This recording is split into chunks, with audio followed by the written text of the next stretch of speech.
gente discute é sobre a evolução tecnológica, e não só na área da saúde, mas a evolução tecnológica como um todo. Então, todos já acompanham que nós estamos vivendo um momento que é chamado de quarta revolução industrial, né? Sendo que a primeira revolução industrial iniciou, então, como o carvão, como uma fonte de energia, e a máquina a vapor, escalonando, então, o modo de produção. Isso em 1784. Lá em 1784. Lá em 1870, a segunda revolução industrial, então com o advento da energia elétrica, em que, novamente, a maneira de se produzir e a relação com a produtividade modificou de maneira impactante. A terceira revolução industrial, com os computadores, ali que nasceram os smartphones, que hoje nós somos tão dependentes, os notebooks, né, o chip, os processadores ficaram mais potentes, e hoje o que nós estamos vivendo é a quarta revolução industrial. É o desenvolvimento da realidade aumentada, da realidade virtual, machine learning, deep learning e a inteligência artificial. E o poder de processamento dos computadores que realmente colocou esse momento como um momento também de inflexão, um momento de evolução da tecnologia. Onde é que a gente aplica essas novas tecnologias na área da saúde? Vocês veem que desses novos desenvolvimentos tecnológicos, como a internet das coisas, machine learning, realidade aumentada, cada uma delas tem a sua aplicação também na área da saúde como um todo. Vocês vejam que a internet das coisas, ela proporciona a utilização dos wearables, que são os computadores vestíveis. Estes podem transmitir sinais vitais, frequência cardíaca, temperatura, a saturação de oxigênio e enviar para a nuvem. E os pacientes crônicos, ou os pacientes idosos, podem ser monitorados através, então, da internet das coisas. O machine learning, já se falou agora há pouco também sobre o desenvolvimento de algoritmos inteligentes que proporcionam um diagnóstico preciso, rápido, e a tomada de decisão conforme o Big Data. A realidade aumentada tem várias aplicações no tratamento de fobias, também ela é utilizada para treinamento médico, qualificação de procedimentos, então é um outro espaço bastante grande. A impressão 3D para próteses, segmentos ósseos da calota craniana em pacientes vítimas de trauma, também é bastante interessante. E o Big Data, então, como já se foi falado. Esses aqui são alguns assistentes pessoais ao comando de voz.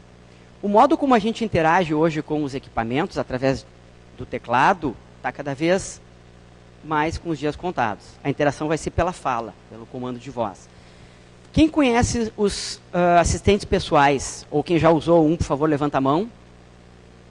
Eles não são ainda muito bem conhecidos, eu tive contato há pouco com dois equipamentos. Esse aqui é o Google Home e esse aqui é o Alexa da Amazon. Na verdade, são dispositivos eletrônicos conectados na fonte de luz e conectados na internet do domicílio, ficam disponíveis com todo o conhecimento do Google. É como se fosse o assistente do Siri que nós temos, ou do próprio Google, em que a gente pergunta, reserva, eventualmente, algum compromisso em algum local, pede para lembrar o uso de medicações, também muito importante para idosos, pessoas com doenças crônicas, que podem esquecer de tomar aquela medicação, consulta a agenda, previsão do tempo, ou então também existem alguns projetos do MIT com inteligência artificial em que vocês podem conversar e fazer conversação, né, em outra língua, ou inglês, com a máquina. Assuntos como cinema, economia, finanças.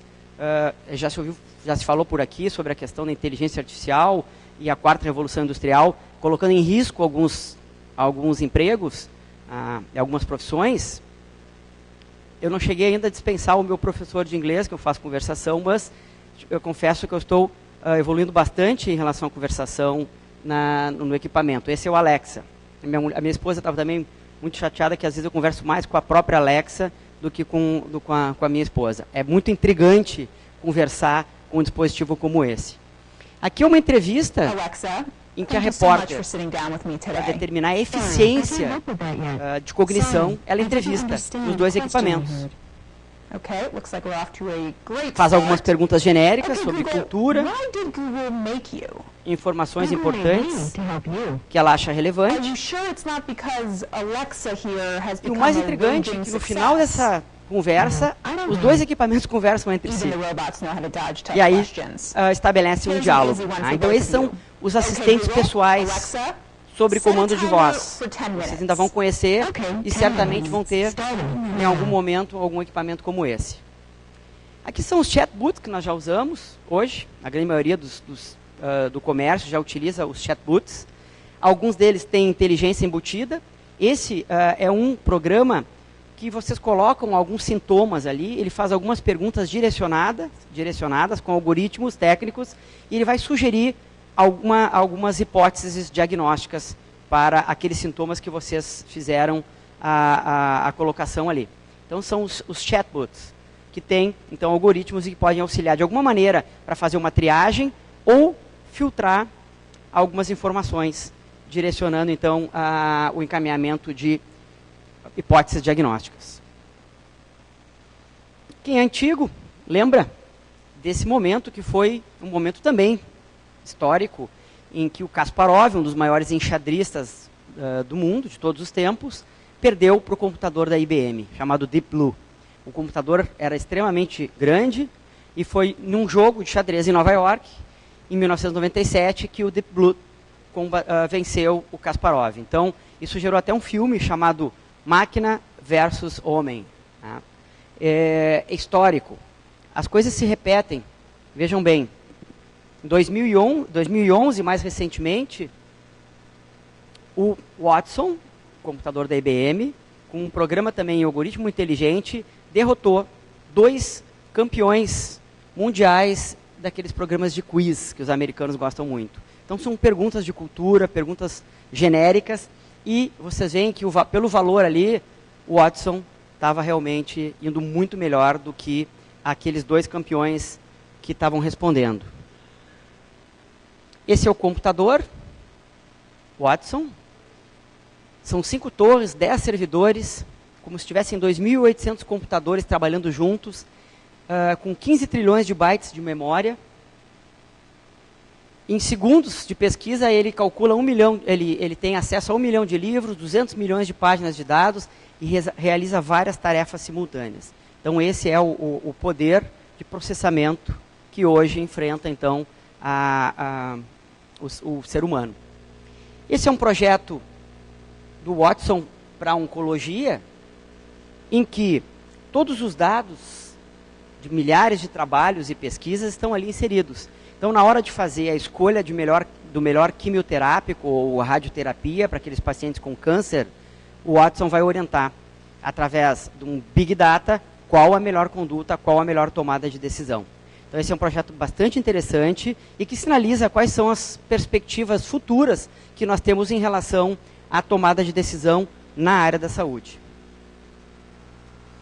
Agora, em maio, saiu numa revista de renome internacional, um trabalho comparando a eficiência de dermatologistas no diagnóstico de melanoma, que são as lesões de pele maligna, comparando com o computador.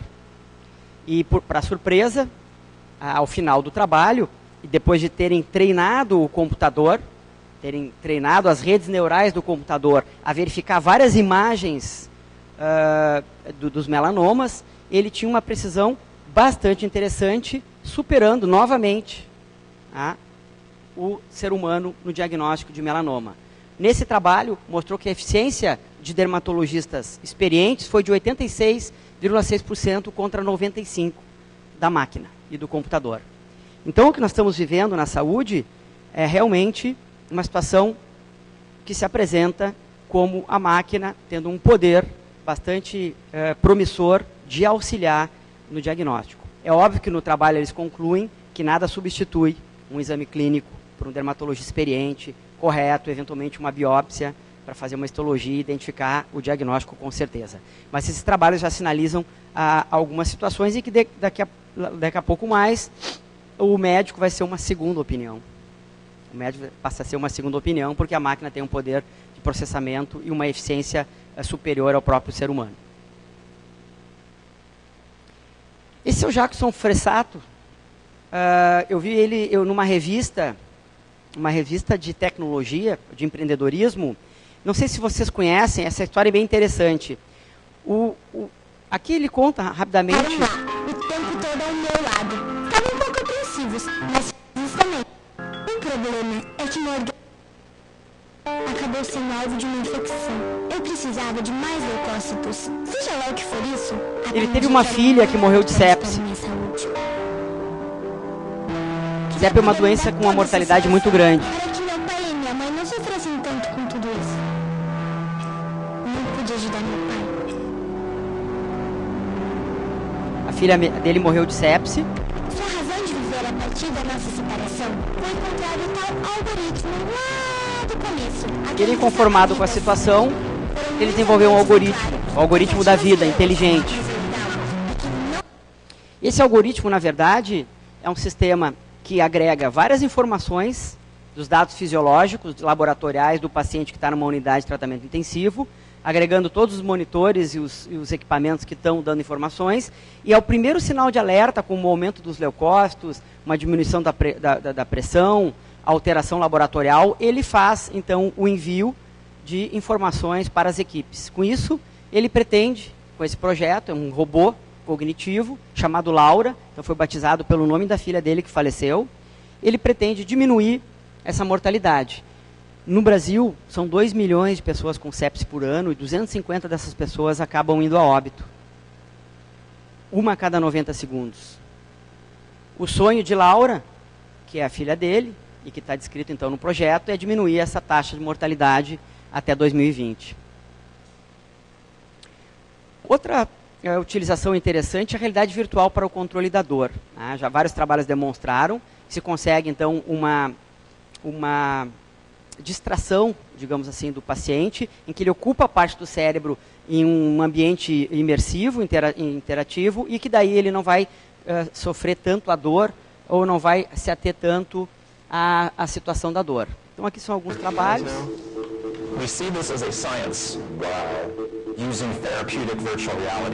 Está numa praia deserta no Caribe, então, muitas vezes aquela dor ela diminui de intensidade, porque tu está vivendo uma realidade que confunde o teu cérebro. É uma imersão.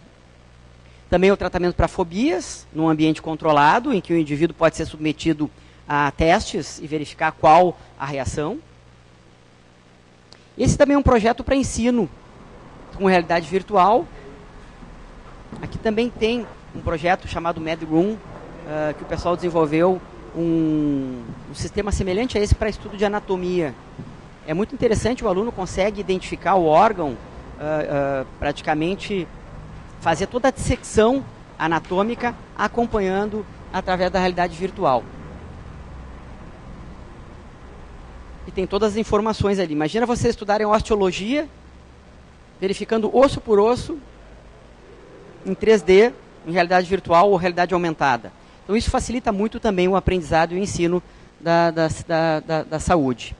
Esse foi também um estudo piloto usando a realidade aumentada numa cirurgia, se eu não me engano, uma cirurgia hepática, em que as informações da árvore vascular do fígado estavam colocadas então em segunda camada em realidade aumentada. Então o cirurgião ele conseguia antever, prever os vasos para não ter sangramento.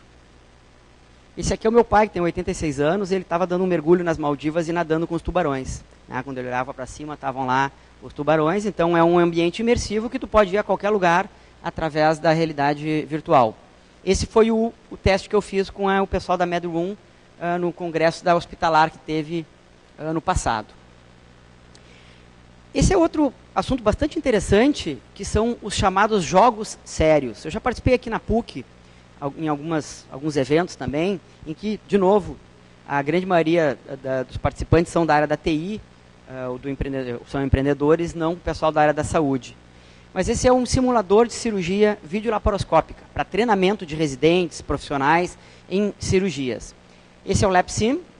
Eu fui agora, ao mês passado, no Sírio-Libanês, teve um congresso sobre simulação avançada em medicina, e esse é um dos consoles, então, mais atuais, em que o aluno ele vai fazer o procedimento e vai treinar, e vai errar, e vai repetir, como se fosse um jogo. É que nem um jogo.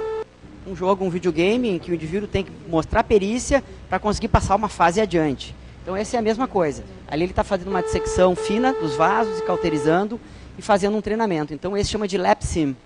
Aqui a simulação de uma cirurgia, de uma sutura.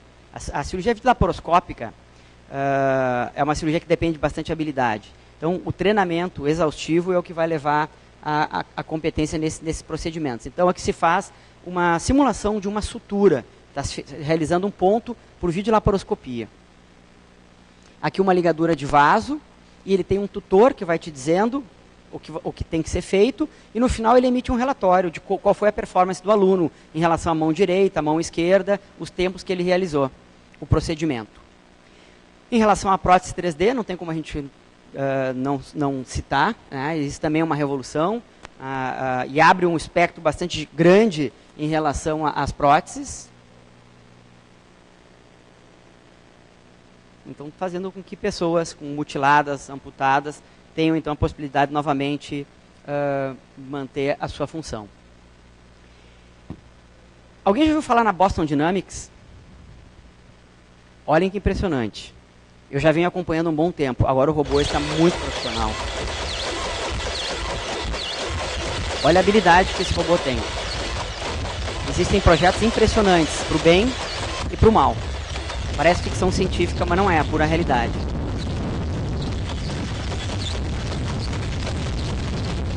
É quase um atleta.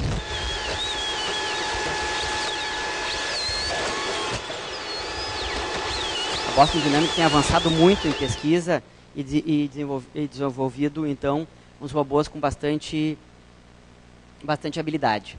Essa é a Sofia, né, é o primeiro robô, né, humanoide com inteligência artificial, deep learning, e que tem cidadania. Né? Então ela é uma cidadã, se não me engano é da Arábia Saudita, eu acho que ela foi... Sophia, you went out last night for the first time. Aqui é uma entrevista, que o repórter entrevista com várias perguntas. I had a blast yesterday. E ela não tem as respostas prontas, ela vai aprendendo conforme ela vai conversando. Of course. Essas são as redes neurais e o deep learning. As expressões faciais também são semelhantes às expressões de um ser humano. And do you know anything about Portugal or any famous Portuguese? Unfortunately, I have to rely on my handlers to take me places. Isso levanta também a questão ética, como isso vai se comportar no futuro. A questão ética do bem e do mal em relação a seres pensantes com inteligência artificial. Falando em robótica, esse aqui é o Da Vinci. Tem um robô desses de cirurgia no clínicas e agora também um no Moinhos de Vento. É um robô extremamente preciso nos movimentos. O cirurgião opera sentado num console e o robô está fazendo a cirurgia logo ali. Ou então pode ser feita uma cirurgia transcontinental, como alguns trabalhos já publicaram. O cirurgião está operando em Paris, no console, e a cirurgia está acontecendo em outro continente. Então é um braço robótico, que tem uma precisão bastante grande, fazendo então o procedimento cirúrgico. Esse é o Da Vinci.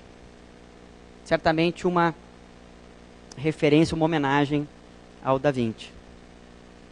Então, a cirurgia robótica. Aqui, trazendo para a nossa realidade, esse é o Centro de Comando de Porto Alegre, o SEIC, o Centro de Comando Integrado de Porto Alegre. A grande maioria das capitais conta com um centro desses. Esse é um centro que tem imagens de toda a cidade. Então, as câmeras de trânsito que os senhores veem por aí, são as câmeras que estão sendo reproduzidas aqui. Ela tem também aqui à esquerda, o centro, uma telemetria do Guaíba, réguas e sensores. Conforme chove e o nível do Guaíba sobe, dá o alerta e já se pode, então, acionar a Defesa Civil e retirar pessoas que estão, então, às margens do rio e que podem acabar tendo problemas. Isso é um conceito chamado de cidades inteligentes. Tá?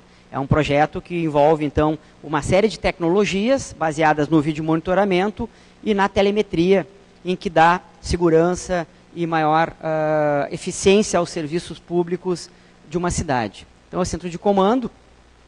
Aqui eu tenho alguns projetos. Esse é o projeto que em 2008 para 2009 eu fiz. através de um treinamento que nós fizemos com os agentes de trânsito, em primeiros socorros, e nós conhecemos o centro e a partir daí nós começamos a compartilhar as câmeras no SAMU, na central do SAMU. Até então, quando se reportava um acidente, era só a ligação telefônica que se ouvia da pessoa chamando socorro. Agora, quando é em via pública e nós temos uma câmera próximo, nós podemos então enxergar e verificar o que está acontecendo. Aqui são as ambulâncias com GPS, lá é um telão, que é o video wall. Aqui o joystick com as câmeras, em que a gente pode dar o zoom, verificar então as lesões, se o paciente está respirando, não está respirando. Então isso agrega informação à tomada de decisão, que tipo de ambulância enviar, qual a gravidade da situação. Então a gente consegue acompanhar então os atendimentos em tempo real, inclusive até para discutir depois, discussão de caso ou fazer a revisão dos procedimentos que são feitos. Tá? Esse é um vídeo analítico, ele é bem interessante, tudo que se mexe fica em verde-limão. A polícia usa para identificar o bandido que está em fuga. Mas na área da saúde eu achei uma das utilidades quando se chama para pessoas que o solicitante acha que está morto. É frequente, às vezes, pessoas que estão na rua, moradores de rua, em vulnerabilidade social, as pessoas abordam, acham que estão mortos, não sabem se está morto ou não, pedem socorro. Se a gente fizer um zoom com a câmera e ele estiver respirando, o movimento torácico vai acabar fazendo com que fique em verde-limão, então, através do vídeo analítico. E também tem uma função para a saúde. Aqui alguns projetos da cidade inteligente, do Big Data, que nós montamos com todas as camadas de informação da cidade. Então eu tenho todas as camadas em relação a onde estão os carros da polícia, delegacia, escolas, hospitais, pronto atendimentos, ambulâncias, ocorrências, recursos, tudo num Big Data. Quando eu tenho uma ocorrência em determinado local, eu tenho uma constelação de recursos que estão disponíveis ali no entorno. Inclusive as câmeras. Então eu clico naquele ícone da câmera e vai abrir aquela câmera onde está acontecendo a crise, onde está acontecendo a ocorrência. Essa é a possibilidade de georreferenciamento. Cada atendimento que se faz com uma ambulância, eu consigo marcar um marcador de latitude e longitude, e eu com isso consigo construir mapas temáticos. Por exemplo, aqui são onde acontecem as convulsões na cidade de Porto Alegre. Isso aqui são todos os atendimentos. Cada cor significa um tipo de atendimento, clínico, traumático, né, separado por tipologia. E eu consigo também construir um mapa da violência de Porto Alegre. Eu coloquei num filtro arma de fogo, arma branca e agressões. E ele colocou vários pontos e nós conseguimos montar um mapa de incidência das regiões em azul aqui, maior incidência de violência. Isso aí pode acabar instrumentalizando o secretário de segurança, polícias, a definir maior contingente de polícia para restabelecer a ordem nesses locais. O Google Glass, quem conhece o Google Glass? O óculos inteligente foi um projeto que foi lançado, hoje ele está só disponível corporativo, alguns segmentos ainda profissionais utilizam. Ele foi lançado para o público num projeto chamado Explorer, se eu não me engano. Eu comprei um Google Glass de um repórter de São Paulo e achei interessante utilizá-lo em algumas situações também da área da saúde. Então eu chamei de projeto SAMU 192, no pré-hospitalar. Qual era a minha ideia?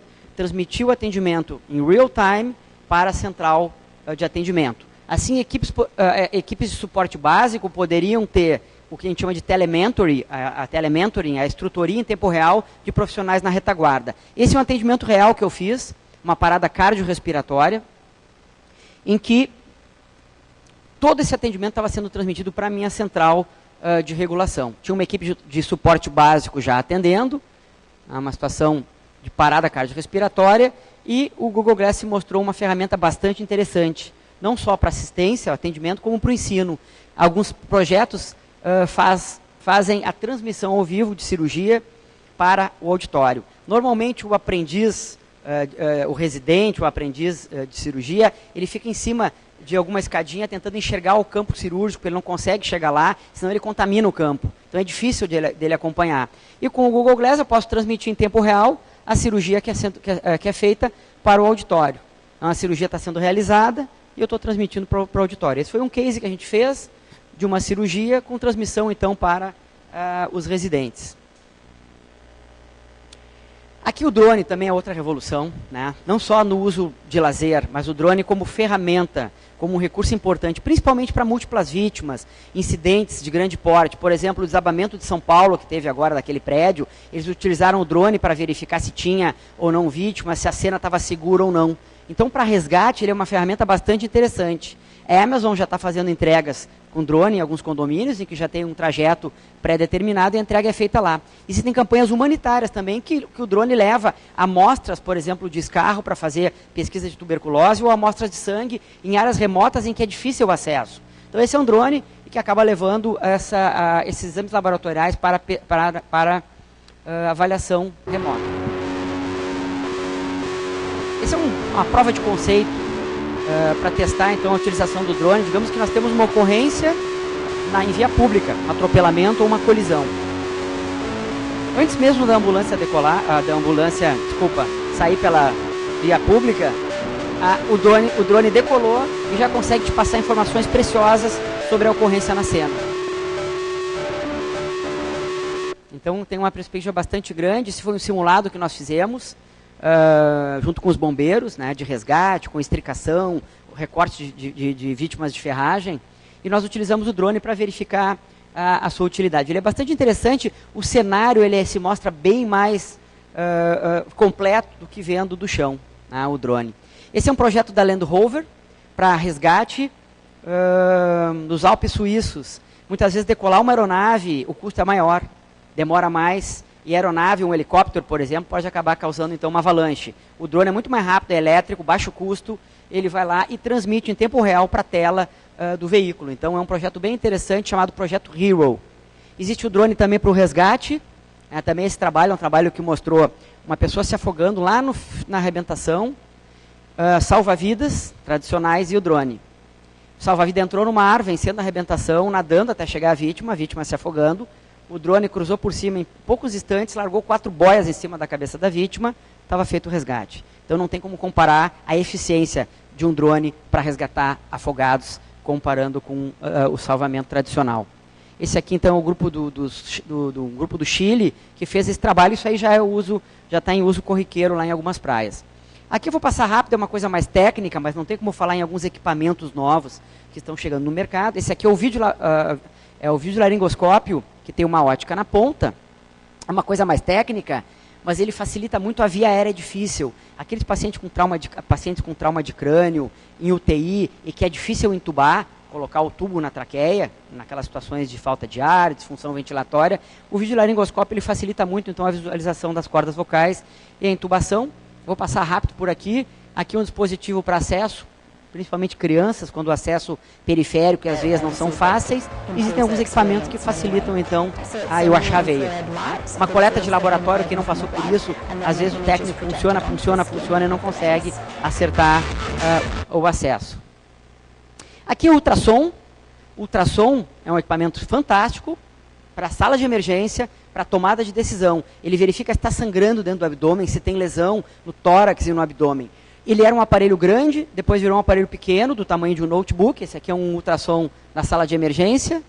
E hoje ele está no pescoço, como se fosse um estetoscópio do século XXI. Os acadêmicos já estão usando o ultrassom como se fosse uma extensão do exame físico. Então o equipamento agora não é mais restrito a radiologistas, o ultrassom está no bolso das equipes e é para fazer o exame ali na hora, na beira do leito. É praticamente uma extensão do exame físico. Alguns agora vêm com conectividade com os tablets ou os smartphones. Esse é um que eu estou testando já há uns 2 anos e meio. Ele sincroniza com o iPhone e eu consigo na hora já determinar. Esse é feito dentro da ambulância, no pré-hospitalar. Nem no hospital ainda eu cheguei e já dá para fazer o exame dentro da ambulância. Aqui transmitido para um tablet. Aqui uma gestante, olha que coisa interessante, como é inclusiva a tecnologia. É uma gestante que não tinha feito pré-natal ainda. Ela estava com uma gravidez avançada e ela não tinha feito o ultrassom ainda. Eu atendi ela, numa situação de emergência, dentro da ambulância, no pré-hospitalar, e realizei um ultrassom. Aqui está o rosto da criança em perfil. E nós conseguimos ver, então, pela primeira vez, e ela acompanhou, direto do meu telefone, a criança, aqui o fêmur, a perninha. Então, nós vimos até o sexo da criança ali, no pré-hospitalar, na rua ainda. Então, realmente, o ultrassom portátil Pocket se torna uma ferramenta fantástica e está sendo considerado como o estetoscópio do século XXI. Né? Então ele transmite através do Wi-Fi as imagens direto para o teu tablet ou para o teu telefone. Tá? O ultrassom é apenas então o probe, é a sonda, que então vai acabar fazendo a avaliação.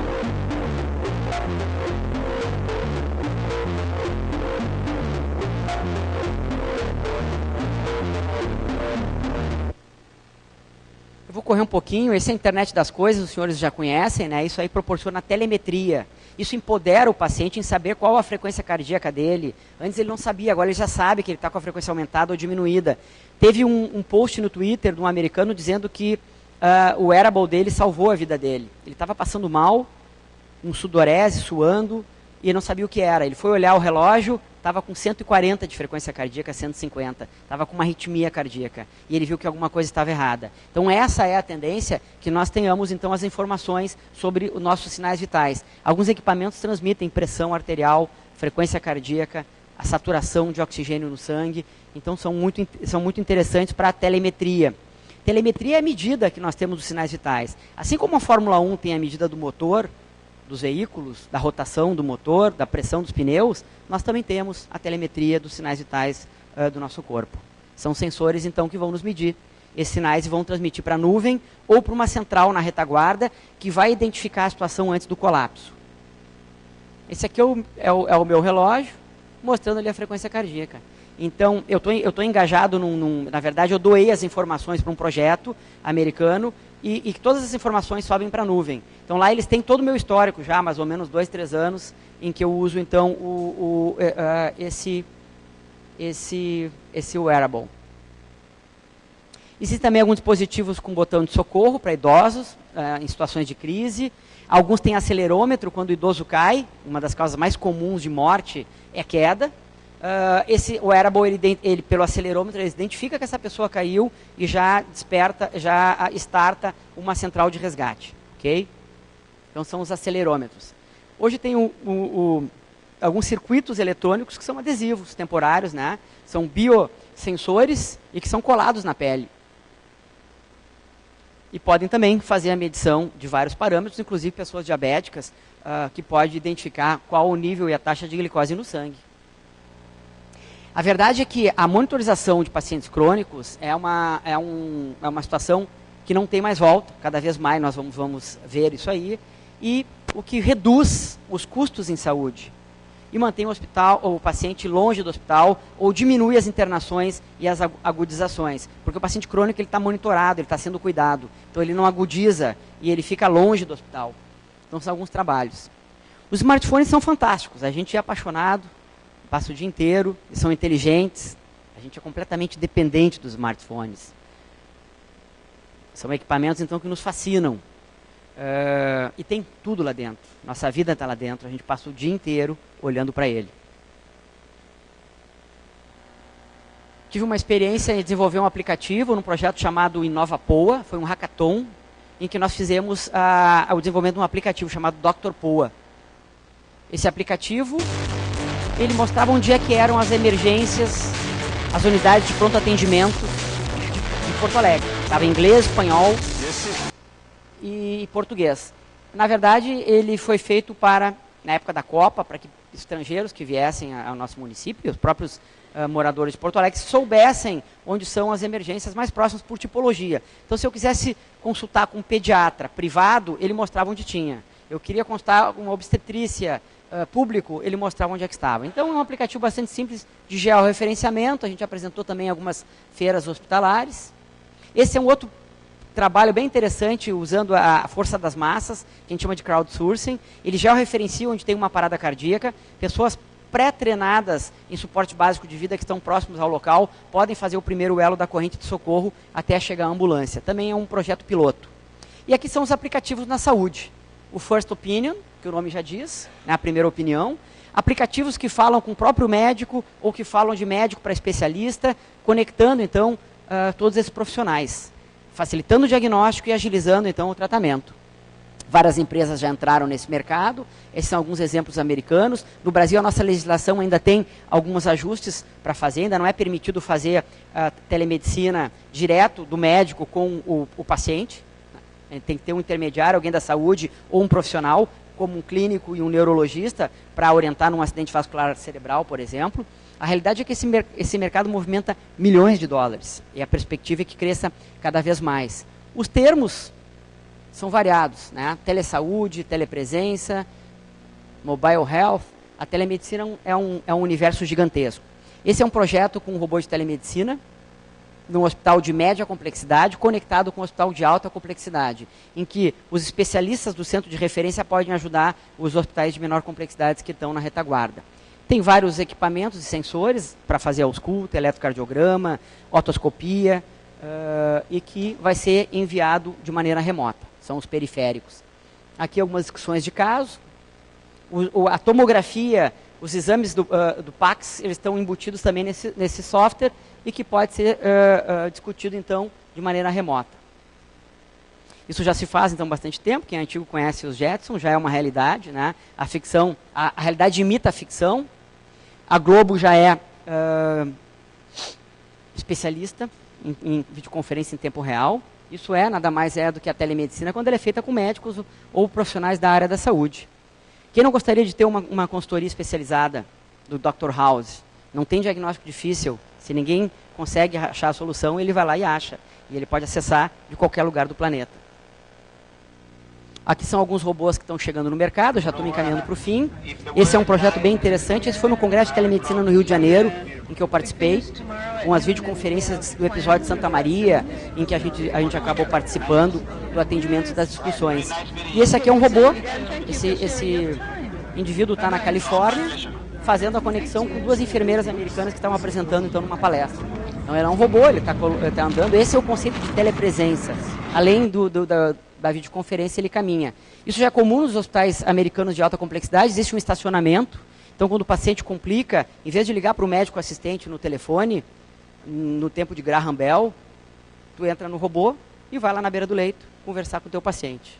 Ou discutir o caso na beira do leito. Esse foi no Einstein, agora mês retrasado, eu tive num simpósio também de telemedicina. Esse é um robô que eles estão testando lá, muito interessante também, com conexão remota e que pode ir na beira do leito e fazer consultoria à distância. Os robôs, então, nós estamos vivendo a era dos robôs. Existem robôs de uso pessoal, robôs sociais. Esse é um outro equipamento que eu estou testando, em que a gente faz a conexão através de um smartphone, conectando via Wi-Fi ou via 4G, ou até 3G. E eu consigo, então, fazer a consultoria remota. Então, o indivíduo está aqui e o especialista está do outro lado do planeta, ele pode ir na beira do leito lá fazer a discussão. Então, a gente caminha, ou pode caminhar, ou pode circular num ambiente remoto, usando o smartphone, né, ou o tablet, e indo para a direita, para a esquerda, pivotando como se fosse um rádio controlado, um equipamento rádio controlado. Então, essa é a experiência da telepresença. Eu tenho vários robôs desses espalhados aí pelo Brasil. Um fica em casa, quando eu estou de plantão, ele fica fiscalizando se está tudo bem lá por casa. Eu brinco com a minha esposa. Tem outro que fica lá na casa dos meus pais, para acompanhar, como auxílio à cuidadora. Eu tive um congresso em São Paulo que eu não podia faltar. O meu pai tinha tido um trauma de crânio, estava internado, saiu da UTI e foi para o quarto. Eu deixei o robô lá e eu tinha, então, a oportunidade de vê-lo, conversar com ele e discutir com os residentes também a tomografia e a evolução de como as coisas estavam acontecendo. Eu estava em São Paulo, ele aqui em Porto Alegre, e eu acompanhei todo o pós-operatório como se estivesse presente. Testamos também ele em relação à prova de radiação, dentro de um local em que se manipula radiofármacos para medicina nuclear. Fez o maior sucesso lá com o pessoal. Em geriatria, os idosos adoram os robôs, mexe com o imaginário das pessoas. Né? Essa aqui minha tia-avó, visitando. Esse é um evento, acho que no Einstein ou no Sírio-Libanês, se eu não me engano. Esse é um que está vindo com inteligência artificial. Good morning, Master. Ele conversa contigo, dá tua agenda, pergunta algumas informações pertinentes ao teu dia ou à tua agenda. Eu apresentei num evento chamado Google I.O. A minha esposa não pôde ir, mas ela estava presente pelo robô, então acompanhou todo o evento através da telepresença do robô. Esses são alguns outros modelos que tem no mercado, que estão chegando. E os robôs sociais. Para terminar, então, esses são alguns robôs que a gente conecta através do smartphone, robôs que conversam com o presidente, robôs que apresentam uma palestra do TEDx, foragidos, em que não podem aparecer. O IP deve ter emaranhado para que não encontrassem onde ele estava conectando, mas ele apresentou e deu uma entrevista à distância. O Edward Snowden, então, no episódio do Wikileaks. Os robôs sociais, familiares. Esse aqui é o projeto Girafa, bem interessante para acompanhar idosos. É a população que mais cresce no planeta. Né, e é preciso que a gente tenha capacidade de estar próximo, de acompanhar, para que não aconteçam, então, problemas com os idosos. Desde o acompanhamento, da solidão, até situações traumáticas ou situações mais difíceis que a gente pode estar por perto. Bom, nós não sabemos onde o caminho vai nos levar da quarta revolução industrial e na área da saúde. A perspectiva é que a gente aprenda cada vez mais o genoma, a luta contra o câncer. Então, eu acho que o futuro é promissor. Né? Eu acho que a quarta revolução na área da saúde, medicina 4.0, certamente vai trazer bons frutos. Esse é o meu contato. Quem quiser escanear, é só apontar o celular, já dá direto lá. Eu agradeço a oportunidade, mais uma vez, e parabenizo toda a comissão organizadora pela excelência do evento. Fico à disposição. Muito obrigado.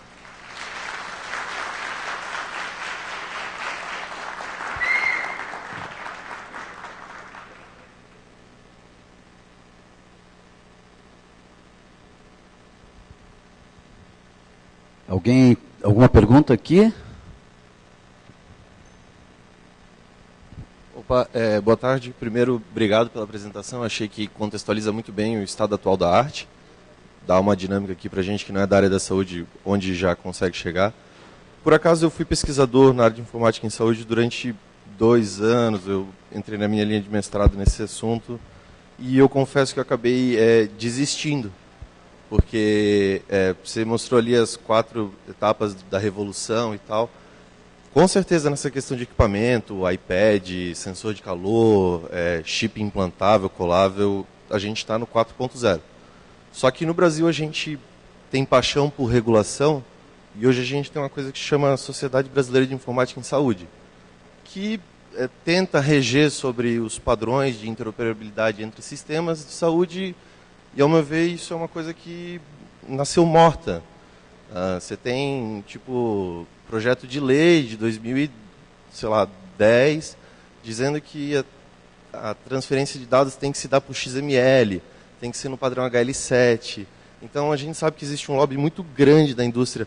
Quando você mostra ali os equipamentos, tipo, ele tem que ser à prova de radiação, porque por causa do raio-x, não pode proliferar bactéria. A gente sabe todas essas dificuldades de certificação que, eu quero produzir um equipamento, sou em startup, eu quero produzir um equipamento para botar na linha de hospital e eu não consigo em virtude de todos esses requisitos e atendimentos que eu preciso atender esses requisitos, né, de segurança e tudo. Mas quando a gente chega, então, na hora de transferir e comunicar esses dados, a gente vê que a gente está preso no lobby. Consegui perceber que você está diretamente envolvido com o governo municipal, essas coisas aqui, você está muito envolvido com isso. Como que você enxerga isso? Por onde fugir? A iniciativa privada é o único caminho? A gente teria que derrubar a Sociedade Brasileira de Informática em Saúde? Porque, no meu ver, esses foram os requisitos, as coisas que me fizeram desistir da minha pesquisa. Porque você quer inovar num país que é regulado por burocratas que não entendem de nada. Então, tipo assim, eu não quero nem entrar na questão da preservação do prontuário eletrônico, longo prazo, a palhaçada que eles fazem com a certificação digital, querendo empurrar carimbo do tempo para a gente pro resto da vida, essas coisas. Eu não entro nem nisso, eu entro na questão assim, como interoperar os dados, sendo que hoje a gente tem um governo que atrapalha a gente. A gente não está nem no 3.0 em questão de um hospital compartilhar prontuário com o outro. A gente não tem nada. O repositório brasileiro de informação, o prontuário mesmo, o registro eletrônico de saúde, é um projeto de 10 anos que não vai para frente. Então, assim, eu sou fascinado por essa área, só que eu desisti. Você está mais envolvido em outro aspecto. Eu queria ter essa visão. São pertinentes as tuas colocações, eu acho que os desafios são gigantescos, né? Principalmente a conectividade que a gente verifica, a gente fala em wearables, em telemetria, telemedicina, em muitos locais não tem acesso, né? Apesar de que existe a rede universitária de telemedicina brasileira, em que locais remotos, lá na Amazônia, conseguem ter consultoria de universidades como a USP de São Paulo, principalmente para dermatologia, através de conexões via rádio, etc. Eu acho que os desafios são grandes, a grande maioria acaba desanimando, realmente, como tu citasses. A nossa própria lei do Conselho Federal de Medicina relacionada à telemedicina tem uma década já atrás, é de uma década atrás. Então, esses conceitos vão ter que ser revistos, porque a telemedicina já está acontecendo de maneira informal. Todos os senhores já devem ter fotografado uma lesão, a garganta, a amígdala, o ferimento, se tem que fazer sutura ou não, se está inflamado, e enviado, então, esses dados para algum colega, algum amigo que é da área da saúde. Então, a telemedicina já está acontecendo. O residente fotografa, faz o vídeo da tomografia e manda para o WhatsApp para o preceptor, ou para o professor que está em casa, ou o chefe do serviço. Isso já está acontecendo. Então, tem que ter uma legislação. O HIPAA Compliance é importante em relação ao sigilo dos dados, a informação médica, os dados têm que estar encriptados. Isso é um novo mercado que se abre em relação também a essa situação sobre o sigilo dos dados e tal. Eu acho que existem vários sistemas, né? Eu lembro também da guerra do Betamax, do VHS, quem é antigo lembra, né? Nas locadoras. Isso o melhor acaba se sobrepondo, né? Então, eu acho que essa guerra vai acontecer, é natural. E os integradores, eu tenho visto muita gente trabalhando com integração. Então, eu chego no hospital e no UTI eu tenho 4, 5 equipamentos diferentes, cada um com um software dedicado. Naquele projeto da Laura, que é a menina que morreu de sepse, e que o pai desenvolveu, então, um software para prever a sepse de maneira precoce, para que as pessoas não morram, é um exemplo de integração. Eu tenho visto muito isso, integração dos dados. Na verdade, o monitor não tem que estar sozinho. Ele tem que estar junto com o ventilador mecânico, junto com o laboratório, todo um ecossistema monitorizando o paciente de maneira contínua. Eu acho que esse é o caminho. A gente tem que ser resiliente. Acredito que esse é o caminho, apesar de algumas vezes a gente realmente desanimar. Mas a gente tem que ser resiliente e tem muita coisa acontecendo, muita gente boa trabalhando. E o caminho e o futuro, eu acho que ele é promissor, como já se falou. Eu acho que essa quarta revolução, ela está acontecendo sim em vários centros de excelência, e a ideia é que isso aí acabe capilarizando cada vez mais no Brasil afora, em outros locais de difícil acesso. A telemedicina, essa tecnologia, ela é feita justamente para as pessoas que estão excluídas, que estão remotas, que estão à distância. É para essas pessoas que a gente tem que chegar com a tecnologia. Quem está nos grandes centros urbanos já tem todo o recurso. Eu tenho que levar o dermatologista lá para a Amazônia colombiana, porque ele não vai ter acesso a um dermatologista. E através da telemedicina ele consegue ver o melanoma, o Watson consegue dar o diagnóstico e evitar, então, que ele acabe evoluindo a doença. Eu acho que o caminho é esse. O Oncology também, o projeto de oncologia no Watson também sinaliza um futuro promissor.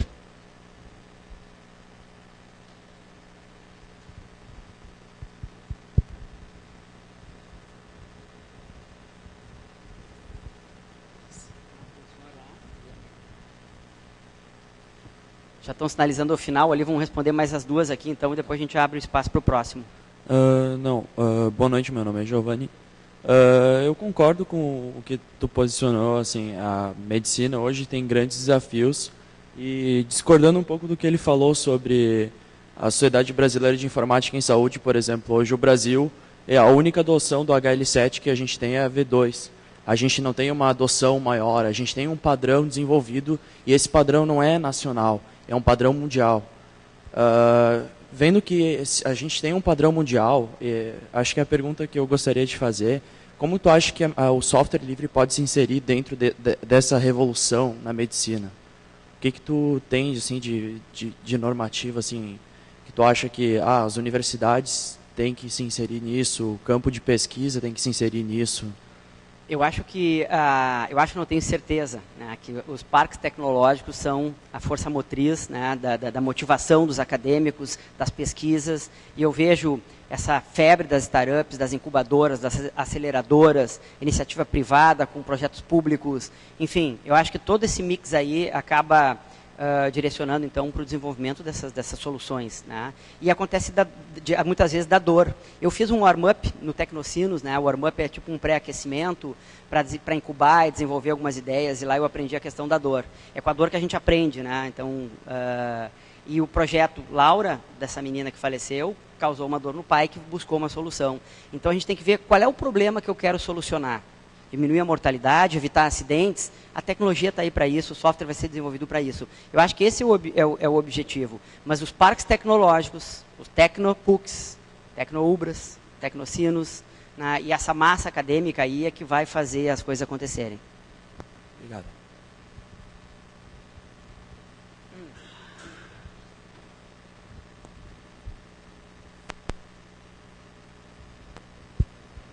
É que nós temos aí 3 questões, né? Tem a questão médica, tem a questão industrial, tá?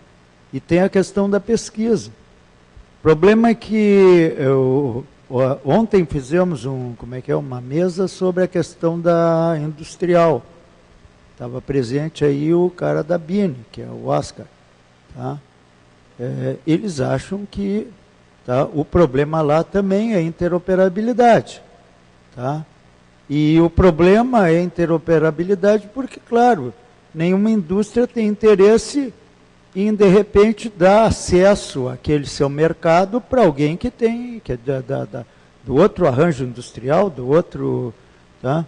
Então, ele, por exemplo, a Bini, né, defende uma indústria 4.0 alemã.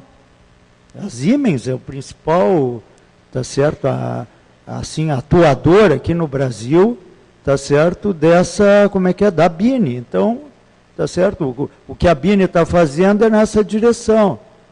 E o problema, eu vejo, assim, a grande dificuldade é que, por exemplo, vou só citar, nós temos aqui na URGS um ótimo grupo de inteligência artificial.